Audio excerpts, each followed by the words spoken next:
Alors, on va avoir 4 présentations différentes aujourd'hui, incluant la mienne. Je vais commencer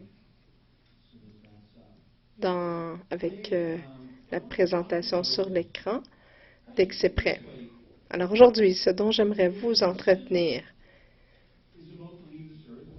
c'est à propos des testaments. Lorsque quelqu'un s'apprête à quitter cette terre, ils veulent s'assurer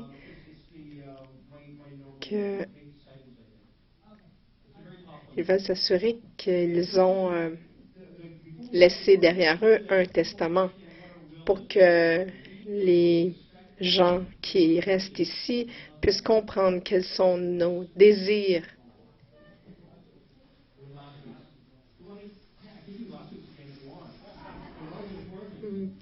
On peut refaire la présentation de la semaine dernière si vous m'amenez les présentations PowerPoint de la semaine dernière. C'était un bon message, très important, en effet.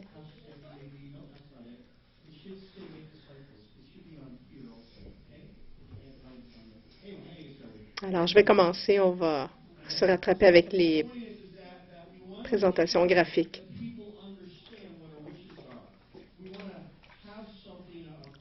Donc, lorsqu'on fait notre testament, on veut déclarer avec un ensemble de mots nos désirs. On appelle ça les dernières volontés parce que ça déclare nos désirs finaux.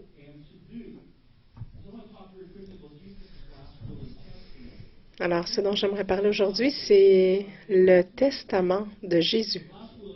Aujourd'hui, ses dernières volontés étaient les suivantes.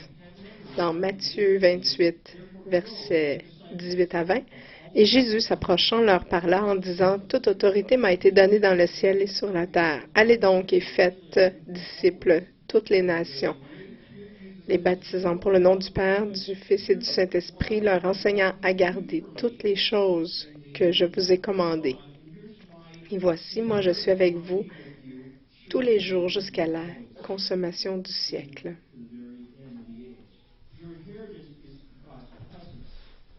Alors, notre héritage à nous, c'est la présence supernaturelle de Dieu 24 heures par jour, 7 jours par semaine, pour que nous n'ayons plus de crainte et qu'on soit protégés.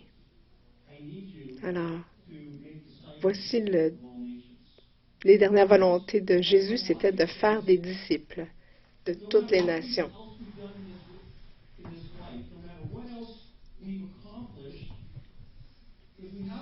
Alors voici, dans notre vie à nous, peu importe tout ce que nous avons accompli dans notre vie, si on n'a pas respecté les dernières volontés de Dieu, c'est ordinaire. Vous savez, si Dieu vous a appelé à avoir des enfants, à débuter un commerce, même s'il vous a appelé dans le ministère, l'important c'est, avez-vous respecté sa dernière volonté? Cette seule chose qui dit d'aller et de faire des disciples.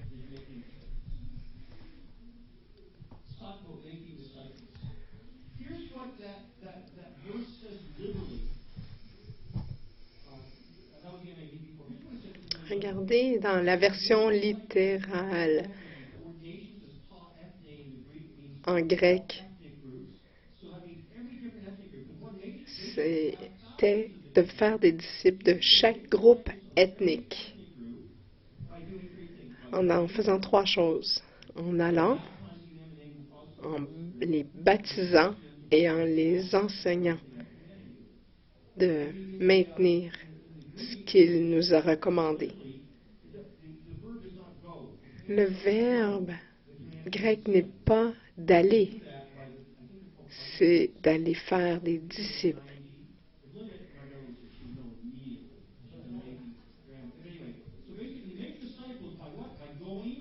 On fait des disciples en faisant 3 choses, en allant, en baptisant et en enseignant. Donc, on va on doit aller. Aller où? Alors, on peut aller n'importe où. Ça peut être de l'autre côté de la rue, de l'autre côté de la pièce même. Ça peut être même jusqu'à l'autre bout du monde. L'important, c'est d'aller. Pas de rester à la maison et d'aller sur la télévision à toujours regarder. Il faut sortir et aller toucher une autre vie. La deuxième étape, c'est ensuite de répondre et de baptiser, en fait de baptiser tous ceux qui répondent à la bonne nouvelle du royaume de Dieu, puis de leur enseigner à chaque baptisé ce que Jésus a dit et comment obéir à ses paroles.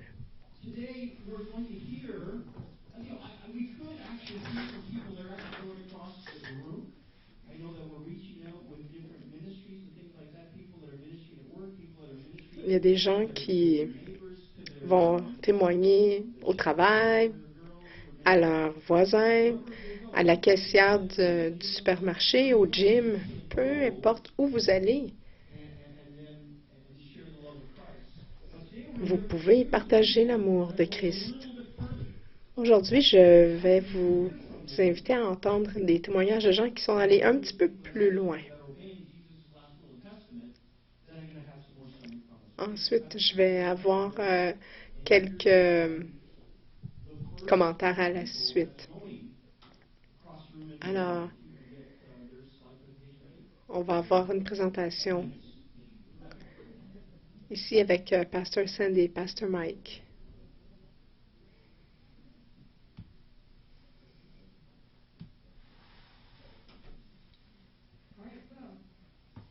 Alors, merci. Voici la map, la carte géographique des Philippines. Je vais vous parler de l'endroit où nous allons aller.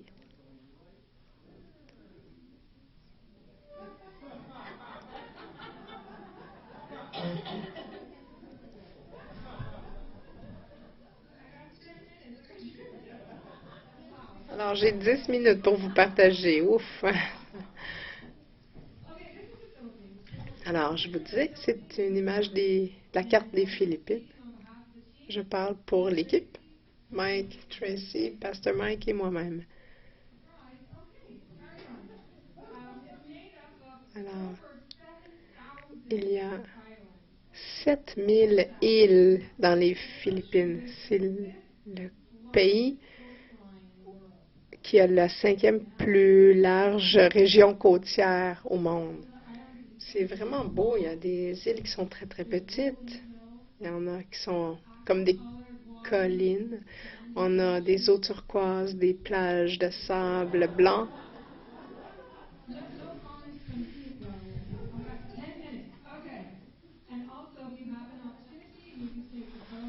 Si vous avez l'opportunité, vous pouvez même prendre un bateau pour aller à une dune de sable qui se dégage lorsque la marée est basse.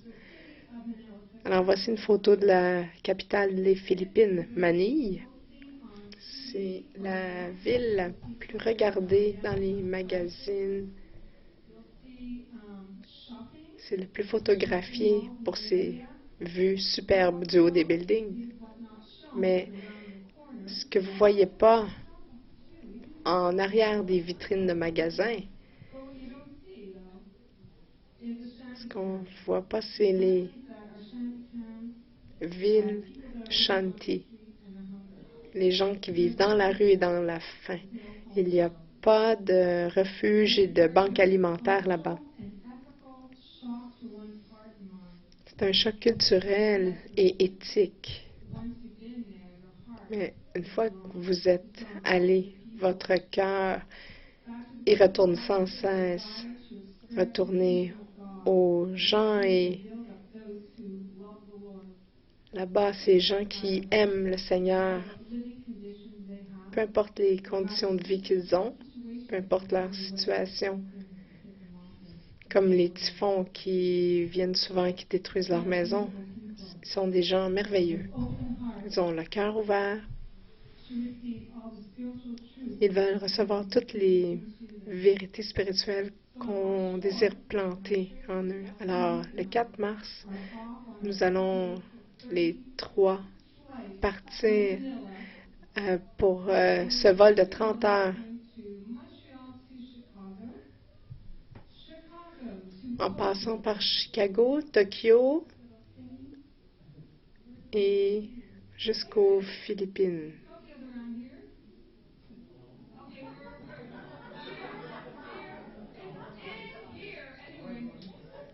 Alors, Tokyo est à quelque part ici, là, sur la carte.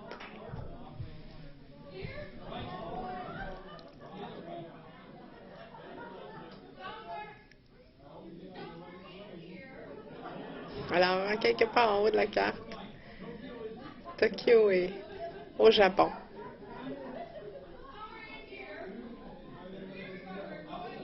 Alors, voici, on s'en va en bas de la carte. On va se rendre.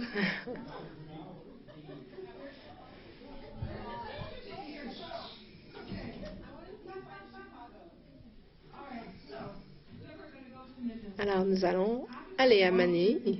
Après ce long voyage, on va rester 2 nuits pour pouvoir récupérer du décalage horaire et s'habituer au changement climatique. Il fait 31 degrés, très, très humide là-bas. C'est à peu près comme 35. Ça va être difficile. Lorsque nous allons avoir récupéré, on va prendre un petit avion.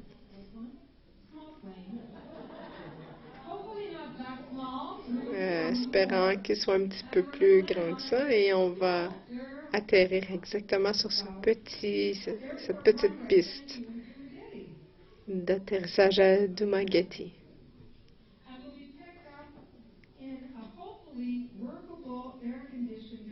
On espère être ramassé par une petite caravane avec l'air climatisé. Voyez-vous ici, l'air climatisé qui est le vent. On va aller dans les rues jusqu'à notre hôtel. En fait, ce que vous voyez là, c'est pas notre transport qu'on va avoir, mais c'est quelque chose qu'on voit souvent. Regardez, il y a 6 personnes sur cette moto.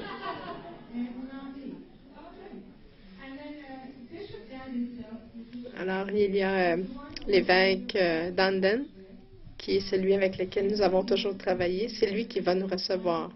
Il a débuté beaucoup d'églises. Les pasteurs et les leaders qui vont venir, c'est eux que vous avez supportés au cours des dernières semaines. Les Philippins sont un peuple qui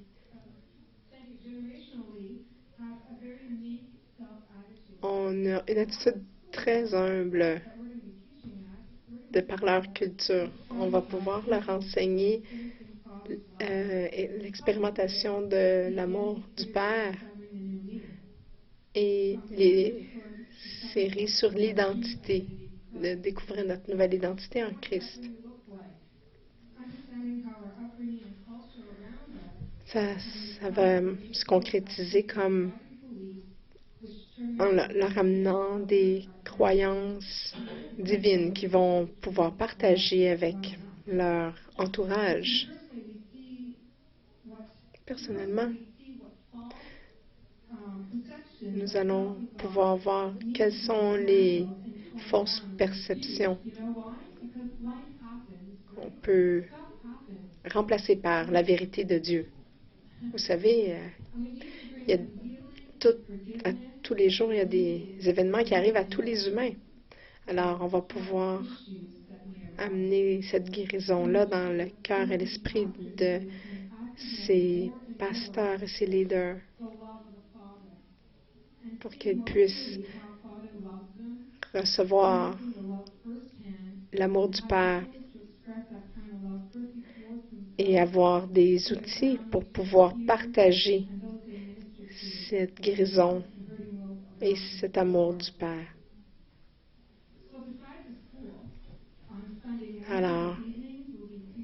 part de l'école le dimanche, on va pouvoir aller en montagne.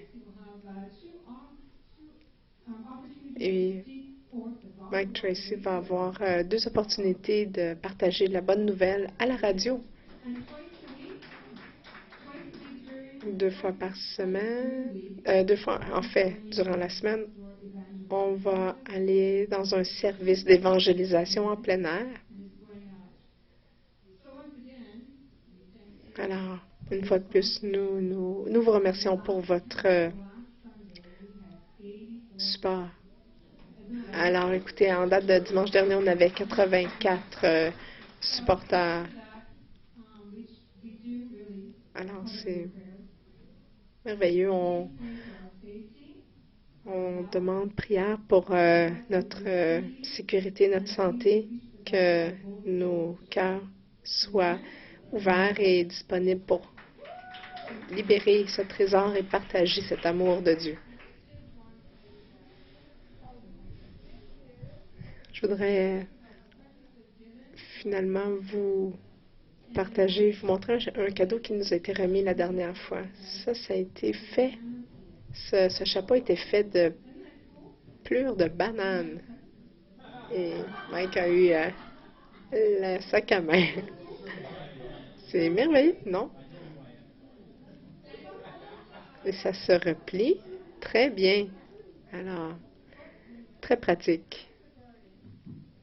Pour le jardin ou n'importe quand on a besoin d'ombre au soleil chaud. C'est vraiment beau. Pratique aussi. Oui, des pelures de banane.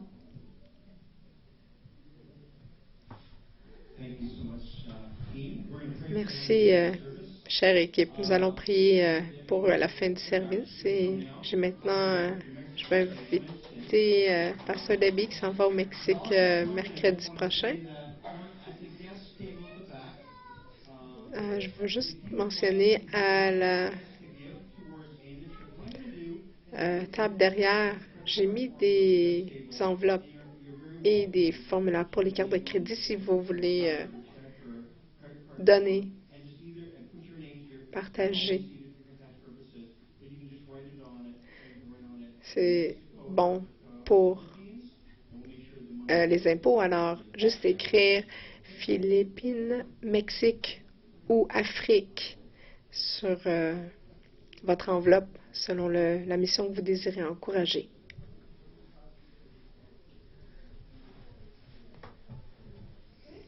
Bon matin. Alors, on va voir ce qui va se passer. Alors, je vais aller avec Davis World Missions pour la 3e fois. Ils ont un ministère au Mexique avec Mike et Kim Davis. Ça fait plusieurs années qu'ils habitent là. 25 ans en fait. Leur cœur est tourné vers le partage de la bonne nouvelle pour les nations. Alors, ils sont vraiment des gens super.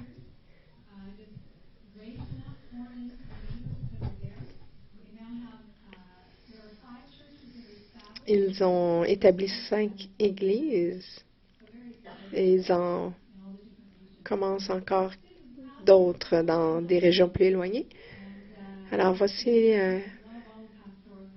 un couple de pasteurs là-bas qui est Carlos et Irène.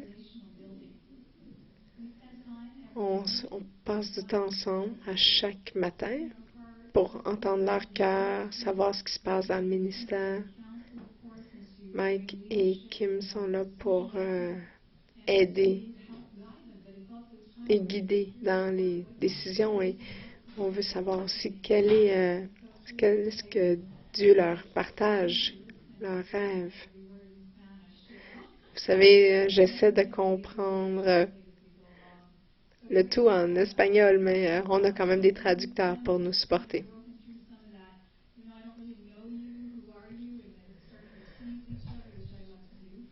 Vous savez, j'aime bien taquiner les gens que j'aime. Alors, Ils m'ont amené une chaise pour m'asseoir et ils m'ont porté la chaise de leur fille. Et ils m'ont dit, vous savez, elle était construite pour supporter un bon poids. Et là, je les ai regardés et ils m'ont dit, non, non, on voulait pas dire que vous aviez un surplus de poids. C'était drôle. Je voulais partager aussi un moment où on a eu un déjeuner pour les femmes. On a fait travailler les hommes qui ont servi les femmes. C'était à l'extérieur où on avait un feu pour cuire les aliments. C'était vraiment une expérience différente.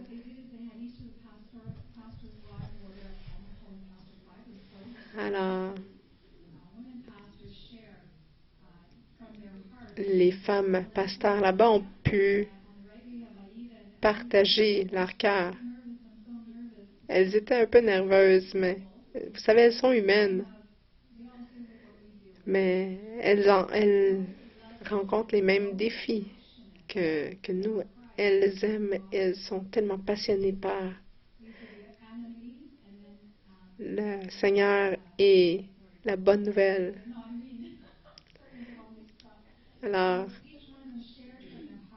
chacune a partagé de son cœur. C'était vraiment super.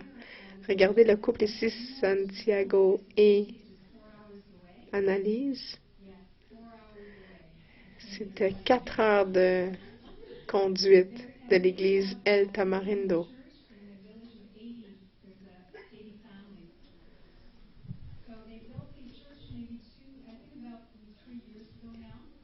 Ça prend 4 heures pour se rendre à El Tamarindo et ça a pris plusieurs semaines construire cette église, mais finalement, on a des hamacs pour dormir. On est installé pour pouvoir inaugurer le nouveau bâtiment. Vous savez, c'est un village éloigné. Ils n'ont pas accès aux produits que nous avons. Alors, ce qu'ils font à chaque voyage, ils vont apporter des produits d'hygiène comme du savon, brosse à dents, pâte à dents, et ils vont les remettre aux familles. Vous savez, c'est vraiment rejoindre les gens dans leurs besoins par les ressources que Dieu nous pourvoit. Ce qui va arriver là-bas, c'est qu'il y a une école biblique. Chaque étudiant, dans leur curriculum, doivent procéder à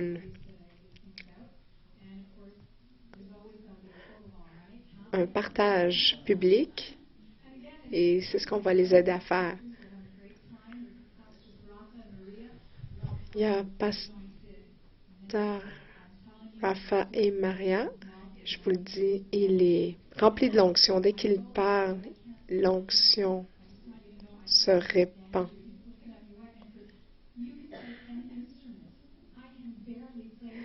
Et je lui ai dit, je t'envie, tu peux jouer n'importe quel instrument naturellement et je peux pas en jouer aucun.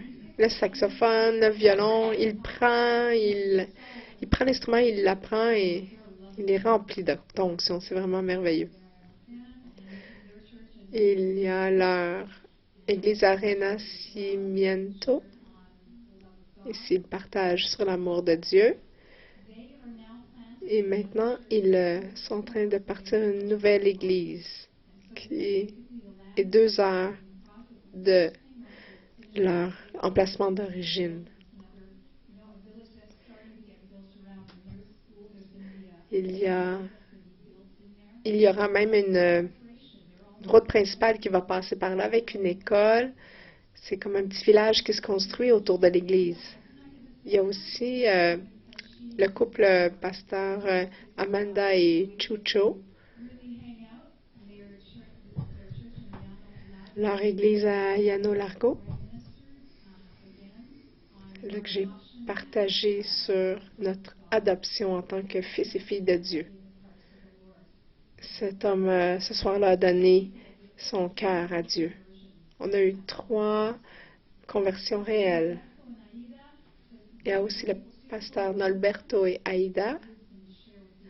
Beaucoup de sagesse à partager avec les autres. Ça, c'est leur église à Delpré. On s'est rassemblés, juste les pasteurs, pour s'encourager, se réconforter, se fortifier. Ce sont des gens qui travaillent vraiment fort.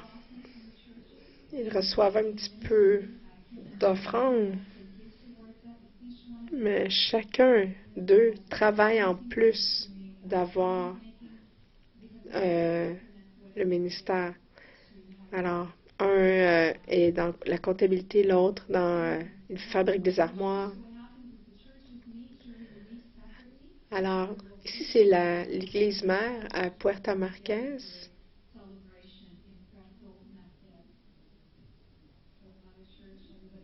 C'est là que tout le monde se rassemble une fois par semaine.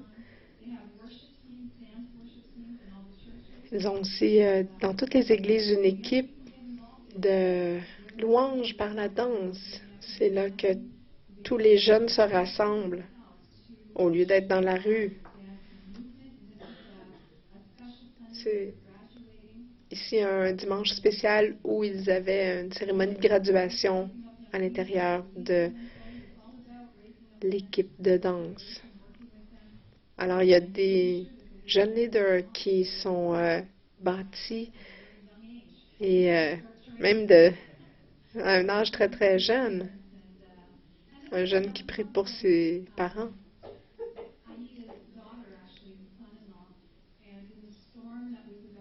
C'est le petit-fils de Aïda et ils ont perdu leur maison il y a 1 an et demi dans une tempête. Alors, ils étaient dans leur nouvel appartement où on a prié avec eux. On a tous des épreuves. Elles sont parfois un peu différentes, mais nous sommes tous exposés. Je peux vous dire, je me sentais vraiment à la maison, dans leur église maison. Regardez ce petit avec ses joues. Très adorable. C'est la grand-maman. Elle a une entreprise de massage sur la plage. C'est vraiment des gens qui travaillent fort. Regardez comment il est beau. La dernière fois, je suis allée en novembre. Ils célébraient 25 ans de ministère là-bas. Voici dans toute l'équipe des pasteurs et il y a Papa Tony dans le milieu qui va là-bas faire le ministère pour être avec eux parfois seulement. Alors, on va faire un premier week-end à l'école biblique. Le dimanche, on va aller faire un baptême d'eau pour tous ceux qui sont venus au Seigneur en 2014. Dans le matin, on va rencontrer les couples de pasteurs et on va faire le ministère dans leur église l'après-midi. On va aller aussi en plein air pour le week-end, distribuer les petits paquets cadeaux d'hygiène. On va partager avec les gens là-bas, là où Dieu nous conduit. Puis on va aller aussi à l'église et à l'église mère pour conclure notre voyage. Je vais partir 18 jours. C'est plus longtemps que normalement nous partons, mais je souhaite toucher la vie des gens et partager l'amour de Dieu avec eux. Amen. Alors, Zoé et Mélissa, si vous voulez venir ici, ils vont aller en Afrique. Alors, pour clarifier, on parle de croisade, de training. On donne des choses aussi aux gens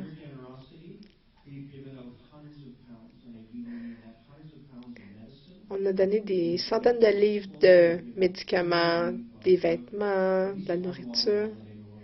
On a même aidé à construire un puits aux Philippines et 2 en Afrique, un en Haïti aussi. On a aidé à construire des églises aussi. On a aidé à l'établissement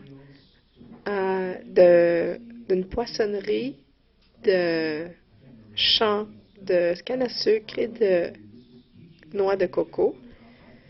Alors, on enseigne la bonne nouvelle, mais aussi on les aide de façon concrète. Alors, on a ici Zoé et Mélissa qui vont nous partager sur leur prochain voyage en Ouganda.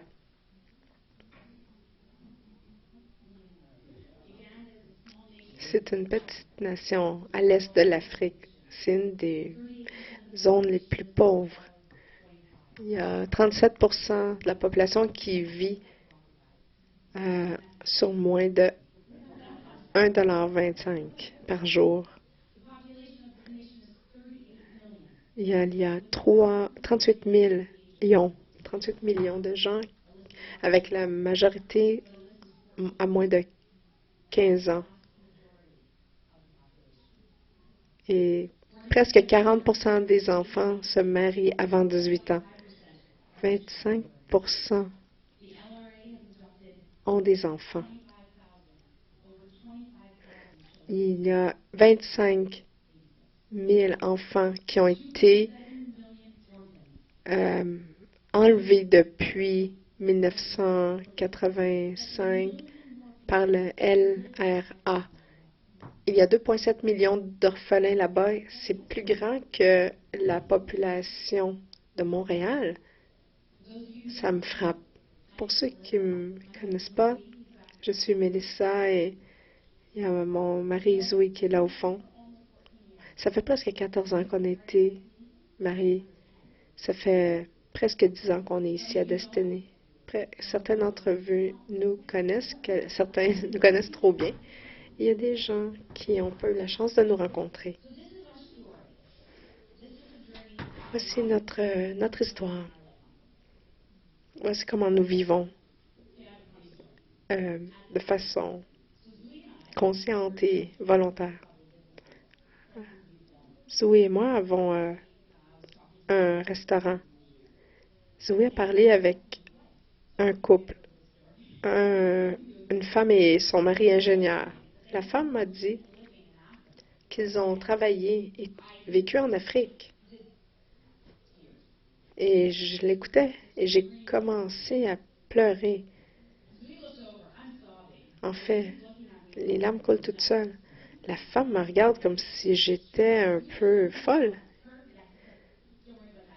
Et Zoé me regarde et dit à la femme, rassurez-vous, inquiétez-vous pas, c'est normal. J'ai dit à la femme, je m'excuse. Je suis désolée, mais j'ai un cœur pour l'Afrique et je ne sais pas quoi dire.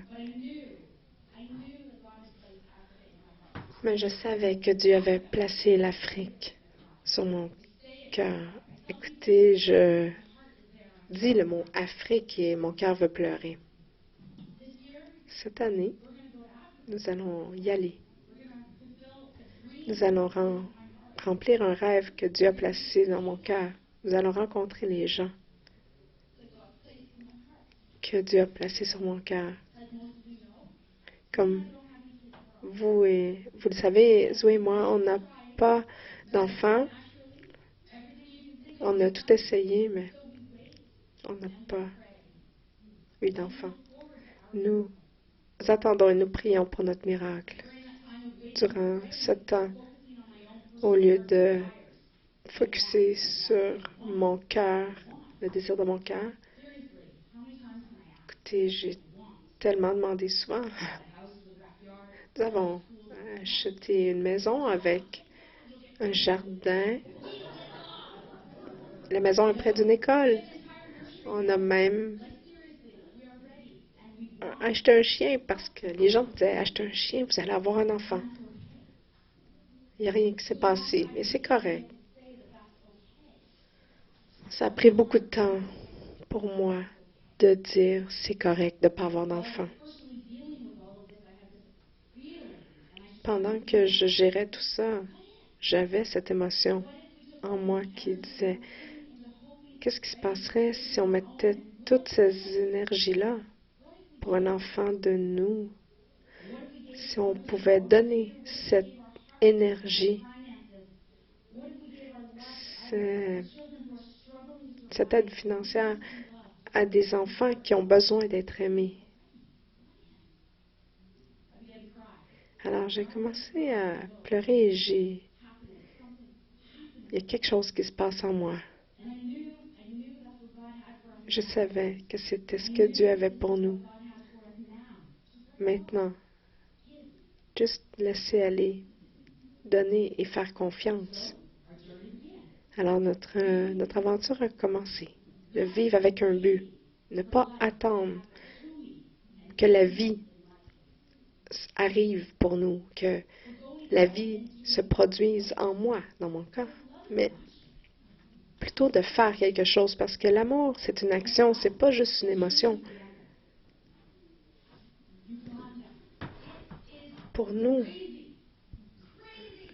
l'Ouganda, c'est la démonstration de l'amour. L'Ouganda, écoutez, vous savez, c'est une idée folle. C'est vraiment dangereux. Mais c'est tellement grand. C'est tellement merveilleux et bien orchestré. Je ne peux pas prendre aucun crédit de ce qui se produit actuellement.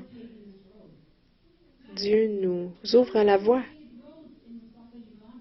Et vous savez, il n'y a aucune voie, route pavée en Ouganda. Mais je vois Dieu à l'œuvre. Je vois Dieu la paver. Alors, en septembre prochain, nous allons mettre le pied sur le continent que Dieu a placé sur mon cœur. Nous allons être là, le 27 septembre jusqu'au 3 novembre. La Bible dit dans Jacques, dans la Bible, message, celui qui se croit religieux en parlant se trompe lui-même. Cette religion, cette sorte de religion, c'est seulement de l'air. La vraie religion, c'est de rejoindre les gens sans abri, les orphelins, les veuves.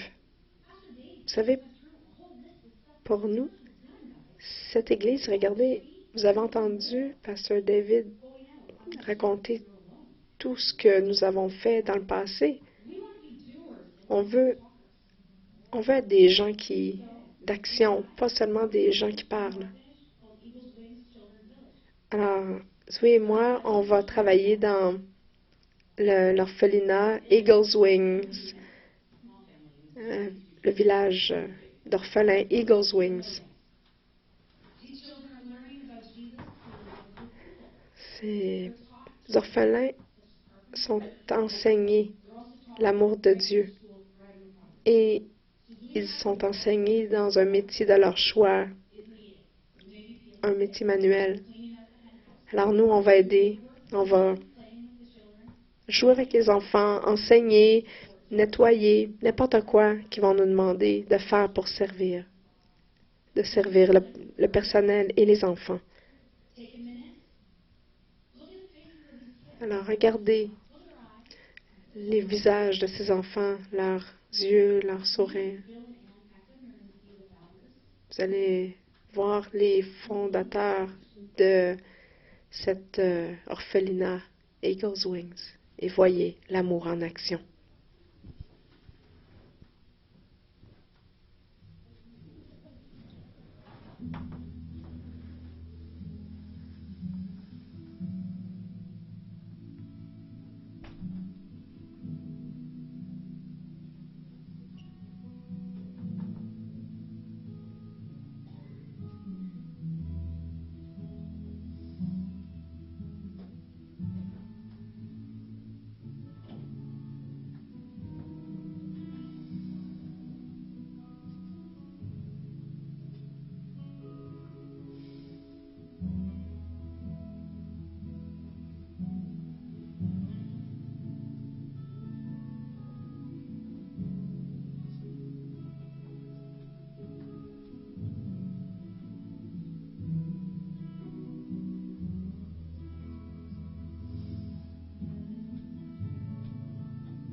Vous savez, j'ai tellement hâte de serrer les pasteurs Bill et Anne dans mes bras.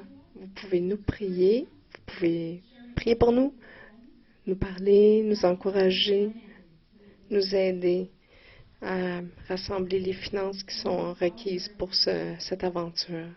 Voici notre prière pour vous aujourd'hui. Nous prions que vous puissiez vous aussi tendre la main vers ceux qui sont sans abri. Peut-être que ce ne sera pas l'Afrique pour vous, et c'est correct.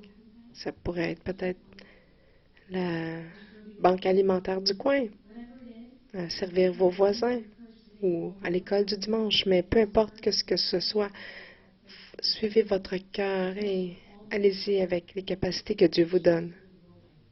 Servez avec tout votre cœur et choisissez de vivre votre vie avec un but.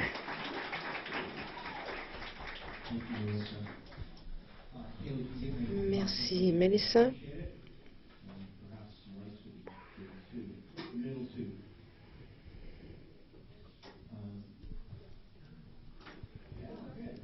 Alors, merci beaucoup pour les lumières ici. Vous savez, les enfants du tiers-monde aiment se faire prendre en photo. Et on leur dit même que lorsqu'il y a des éclairs, c'est Dieu qui prend leur photo. Alors, en tant qu'Église locale, nous envoyons 3 équipes. Une aux Philippines mercredi, une au Mexique mercredi, et en septembre, le 27 septembre au 3 novembre, nous envoyons une en Afrique. On va prier pour eux dès maintenant et jusqu'à la fin de leur voyage.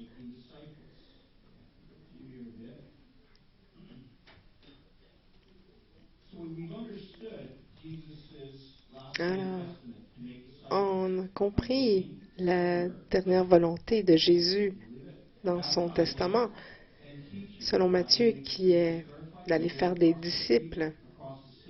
Comment est-ce qu'on fait ça? On sort. L'autre côté de l'église, de la rue, l'autre côté de la ville, au travers du pays, même à travers le monde, pour partager l'amour de Christ avec les autres. Ensuite, nous les baptisons et nous leur enseignons les vérités de Christ. Maintenant vous avez vu les 3 présentations, j'espère que vous avez vu tout ce qu'il y a en commun entre les 3 groupes. Il y a beaucoup de choses en commun, mais une chose que j'aimerais souligner, c'est que Pasteur Sandy ne peut pas faire de disciples de tous les Philippins par elle-même. Elle a besoin de Pasteur Mike et Mike Tracy. Elle a aussi tous les pasteurs et leaders là-bas. Alors, tous ensemble, ils vont pouvoir y arriver parce qu'une seule personne ne peut pas le faire. Pasteur Debbie, c'est la même chose. Elle ne peut pas aller au Mexique faire des disciples toute seule. Elle a besoin des pasteurs là-bas. Et Melissa et Zoé ne peuvent pas faire des disciples de tous les Africains ensemble. Ils ont besoin du personnel de l'orphelinat. Ils ont aussi besoin de nous. Parfois, il y a des opportunités pour aller, mais on ne peut pas y aller. Mais quelqu'un peut y aller. Parfois, il y a des opportunités où nous pourrions aller, mais nous n'y allons pas. Parfois, parce qu'il y a des enfants à la maison ou un nouvel emploi qu'on a commencé. C'est pour ça qu'aujourd'hui, à mon avis, une des raisons les plus importantes raisons d'être les plus importantes de l'Église locale, c'est de permettre à quelqu'un d'y aller à notre place. Vous savez, en quittant ces 3 équipes représentent, oui, le Christ, mais elles nous représentent aussi en tant qu'Église locale. Alors, comment est-ce qu'on peut, nous, aller avec eux? Comment est-ce qu'on peut aller avec Pasteur Sandy et Mike et Mike Tracy. Comment est-ce qu'on peut aller avec Pasteur Debbie? Comment est-ce qu'on peut aller avec Melissa Zoui? Derrière, vous allez trouver l'agenda de chaque voyage. Vous allez savoir tout ce qui se passe à chaque jour. Rappelez-vous, par contre, aux Philippines, il y a 12 heures de différence. Je crois qu'en Afrique aussi, il va y avoir...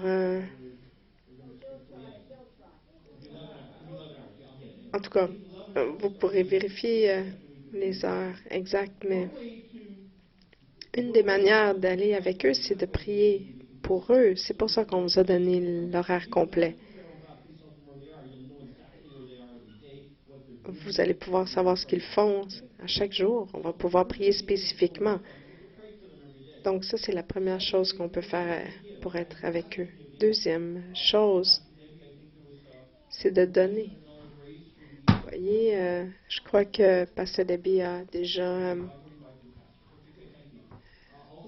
545 $. Il y a aussi aux Philippines, on peut aider en supportant un pasteur. Comme on vous a mentionné tout à l'heure, il y a déjà 84 pasteurs aux Philippines qui sont rencontrés dans leurs besoins. La troisième manière de rencontrer les dernières volontés de Jésus, c'est d'aller. Un jour, vous allez peut-être avoir l'opportunité.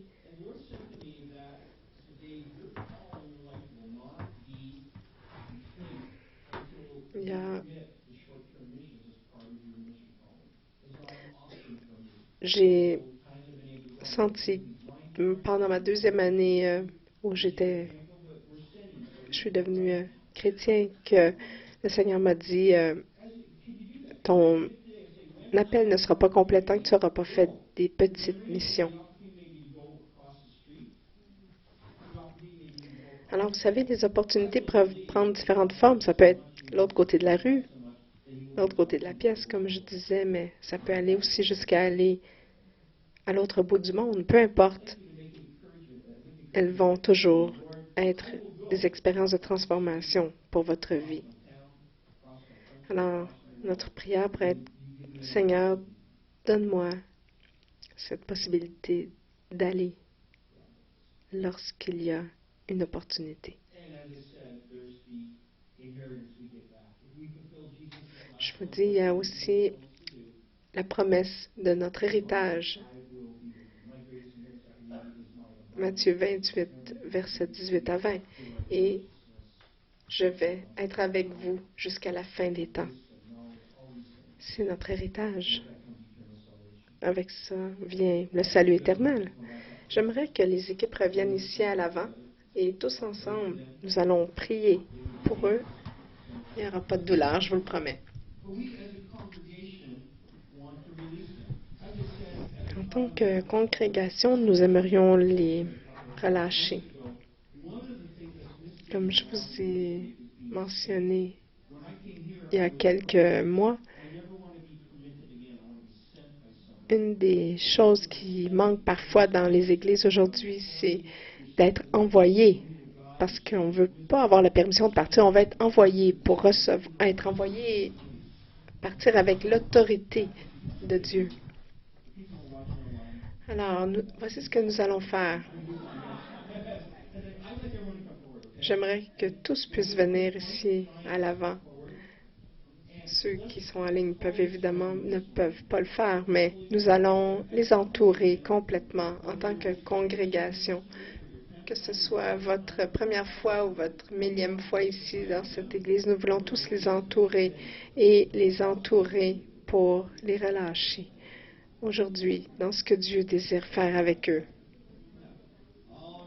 Alors, tous ensemble, autour, nous allons prier pour eux. Amen.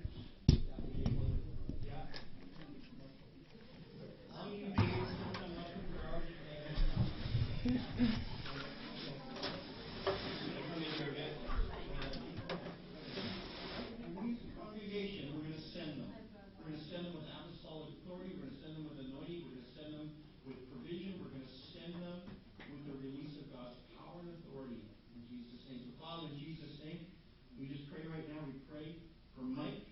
We pray for other Mike, Pastor Mike and Sandy. And we send them, as Destiny Church, we send them out to do the work that you called them to do. So we pray, Lord, for wisdom. We pray for health. We pray for safety. We pray for strength. We pray for divine anointing. We pray for revelation. We pray for healing power to flow through the bodies. We pray, Lord God, for signs and wonders. We pray for miracles. We pray, Lord God, that you would use them in mighty ways in this next 2 weeks for the sake of the kingdom of God. Lord, that they would go and preach the gospel of the kingdom and see the rewards and the work of the gospel of the kingdom as they go. Yes, we send them forth to the Philippines as a love gift from Destiny Church and Canada to the people of the Philippines. We send them forth in Jesus' name. Father, we also pray right now, we send forth Zuni and Melissa. Lord, we pray for them, God, for the exact same things, for wisdom, for revelation, for signs and wonders, for healing to flow through their hands supernaturally, and healing to flow through their hands out of compassion and love and mercy and gentleness and kindness and all those things, God. We pray for healing to flow. We pray, Lord God, you would give them provision. We pray, Lord God, you would give them safety. You would divinely protect them, angelic protection. And we give them to Africa as a love gift from Canada and from Destiny Church to the people of Uganda, that God, the kingdom of God, would come in a greater way to that orphanage in Jesus' name.